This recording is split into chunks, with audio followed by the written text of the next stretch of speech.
आज कक्षा 10 के फिजिक्स का पहला चैप्टर प्रकाश का परावर्तन के बारे में हम लोग पढ़ेंगे। सबसे पहले जानेंगे प्रकाश क्या होता है।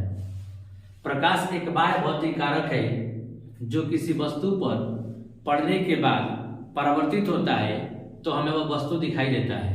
हम प्रकाश को नहीं देख सकते हैं। प्रकाश जब तक किसी वस्तु पर पड़कर नहीं लौटता है तब तक कोई वस्तु हमें दिखाई नहीं देता है।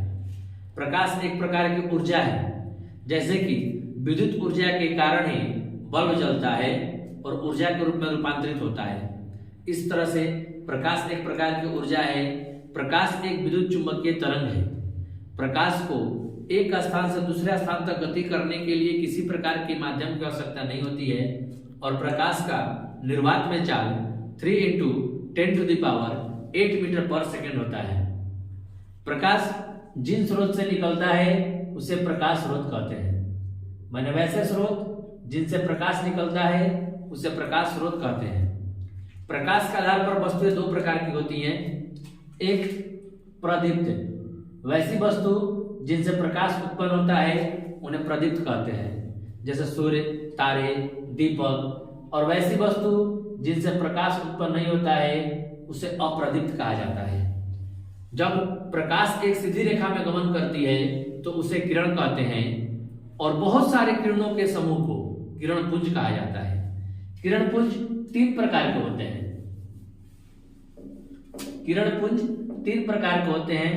एक अभिसारी किरण पुंज, वैसा किरण पुंज जिसमें सारी किरणें एक ही बिंदु पर आकर फोकसित होती हैं, एक ही बिंदु पर आकर पड़ती हैं, उन्हें अभिसारी कहा जाता है। और वैसा किरण पुंज जिसमें किरणें एक बिंदु से निकलकर चारों तरफ फैल जाती हैं, उन्हें अपसारी किरण पुंज कहा जाता है। जब प्रकाश की किरणें एक दूसरे के समांतर गति करती हैं तो उसे समांतर किरण पुंज कहा जाता है।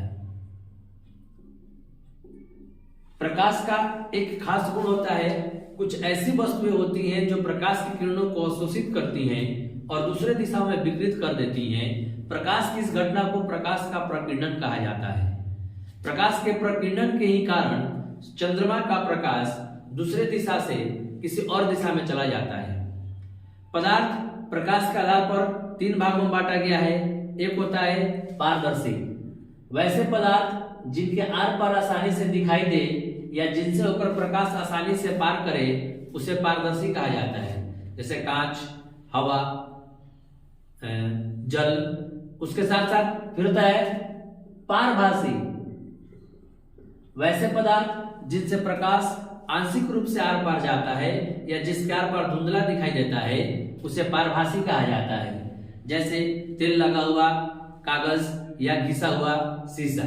फिर तीसरा आता है अपारदर्शी, वैसे पदार्थ जिसके आर पार दिखाई न दे या जिससे होकर प्रकाश आर पार न जा सके उसे अपारदर्शी कहा जाता है, जैसे पत्थर, ईंट इत्यादि।